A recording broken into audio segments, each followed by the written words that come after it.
You're sitting on the couch, maybe reading, maybe doing nothing in particular, and your dog walks over, looks at you for a moment, and then starts licking your hand, your face, the inside of your wrist. You pull back, maybe laugh, maybe wipe it off, and think, gross, but sweet. And then it happens again tomorrow. Same spot, same intensity, like they're trying to communicate something you keep missing. Most people land on one of three explanations. They like the salt, they're being affectionate, or it's just a dog thing, one of those behaviors you accept without really questioning. And all three of those answers contain something true. None of them are actually what's happening. Because the researchers who've spent the last 2 decades studying this behavior, measuring what's happening in the brain during it, tracking what triggers it, watching what it does to both animals involved, have ended up somewhere that sounds almost nothing like any of those explanations. And once you hear it, every lick starts to mean something completely different. Let's start with the salt theory, because it sounds so reasonable that most people never look past it. Your skin does carry salt. Sweat contains sodium, and dogs are drawn to it. That part is real. But here's the problem with stopping there. Your dog doesn't lick the floor when you've been standing on it. They don't lick your jacket sleeve with the same urgency they lick your face. And they don't lick strangers, people who also have salt on their skin, with anything close to the same frequency or intensity they lick you. If this were primarily a sodium-seeking behavior, the target would be interchangeable. It isn't. The target is almost always specific, and specificity is the first clue that something else is driving this entirely. Here's what's actually happening underneath it. Licking is one of the earliest neurological experiences a dog ever has. Within seconds of birth, the mother begins licking the puppy, not occasionally, continuously. She licks to stimulate breathing, to trigger circulation, to regulate body temperature. Without it, neonatal puppies don't survive. Licking isn't just the first comfort a dog receives, it's the first signal their nervous system registers as safe. Researchers studying early maternal behavior in dogs found that the intensity of licking in those first weeks directly predicts stress reactivity in adulthood. Puppies who received more maternal licking showed lower cortisol responses to novel stimuli months later. The behavior leaves a measurable biological trace. It's not just warmth, it's neurological architecture. So when your dog licks you, they are doing something their brain first learned to associate with survival, regulation, and safety. Before they could walk, before they could see, before they had any framework for the world at all. That's not affection in the casual sense. That's a behavior wired to the deepest layer of their nervous system, now directed at you. But there's a second thing happening, and this one involves chemistry. In 2015, a research team at Ozabu University in Japan published a study in the journal Science, one of the most cited pieces of animal cognition research in the last decade. They measured oxytocin levels in 30 dog owner pairs during various forms of interaction. Oxytocin is the neurochemical released during bonding, the same molecule that floods a mother's system the first time she holds her newborn, the same one that rises between two people when they feel genuinely close to each other. During mutual gaze, oxytocin rose in both the dog and the owner simultaneously, across species, the same molecule, the same moment. What hasn't been as widely reported is what happened during physical contact, and licking specifically falls into this category of close tactile interaction.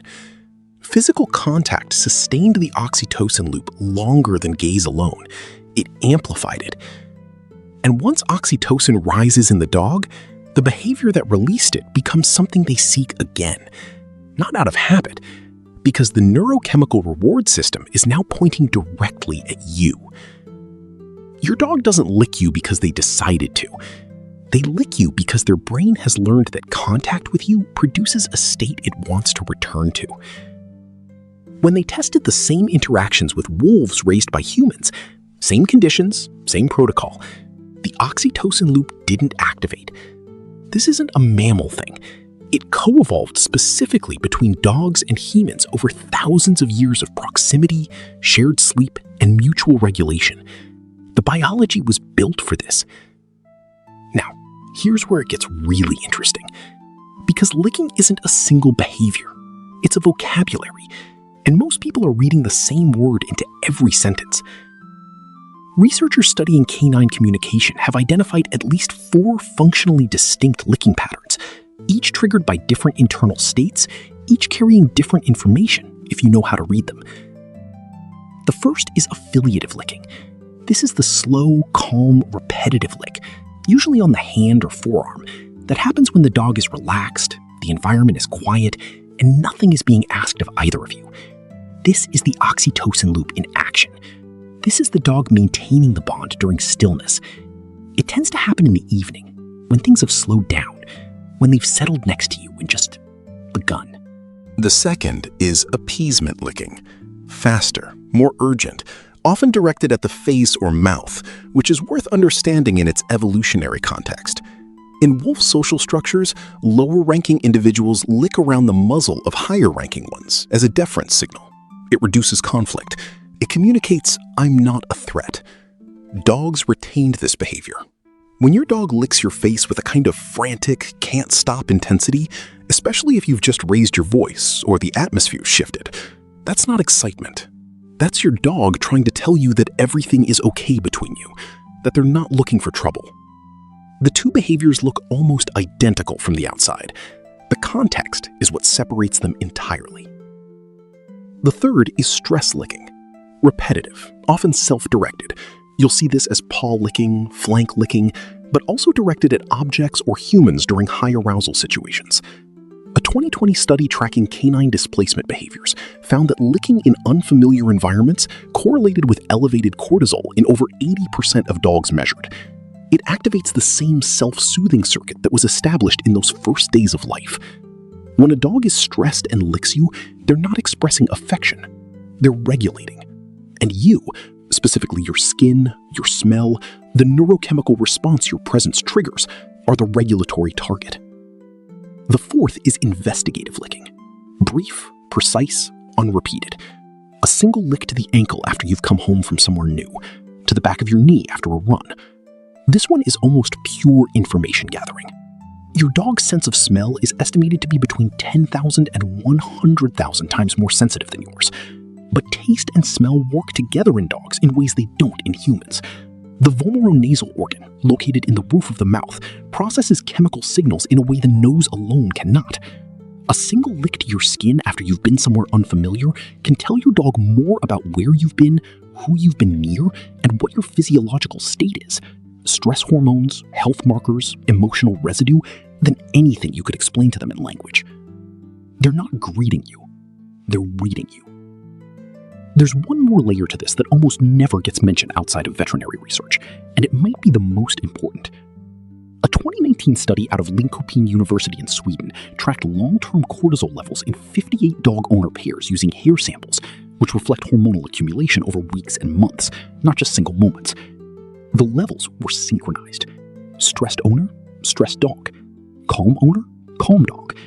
And when researchers looked at the direction of that relationship, which was driving which, the owner's cortisol was predicting the dog's, not the reverse. What this means for licking specifically is this.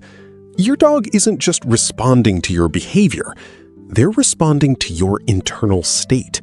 And their primary tool for monitoring that state, for staying calibrated to what's happening inside you, is scent-based information gathered through contact. Every time your dog licks you, they are taking a reading, checking where you are, comparing it to their existing model of you, and adjusting their own nervous system accordingly. You are not just being shown affection, you are being monitored with extraordinary biological precision by a system that co-evolved specifically to track human emotional states. So the next time your dog walks over in the middle of a quiet evening and starts licking your hand, slowly, without urgency, just because you're there, here's what's actually happening. Their brain is completing a circuit that was first established in the first hours of their life, when licking meant warmth and safety and survival itself. Their neurochemical system is releasing the same bonding molecule that rises between a parent and a child.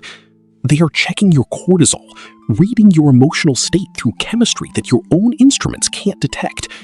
They are maintaining a bond that 15,000 years of shared evolution shaped both of you, yes, both of you, to need. They're not doing something gross. They're doing something ancient, something your nervous system recognizes even if your conscious mind dismisses it. The salt is just what's on the surface. If this changed what you think is happening when your dog licks you, subscribe and leave a comment below. I want to know, which type of licking does your dog do most? And if you want to understand what your dog is actually communicating when they bring you something, a toy, a shoe, occasionally something that was definitely not supposed to leave the garden, that's the next video, and the science behind it is stranger than you'd expect.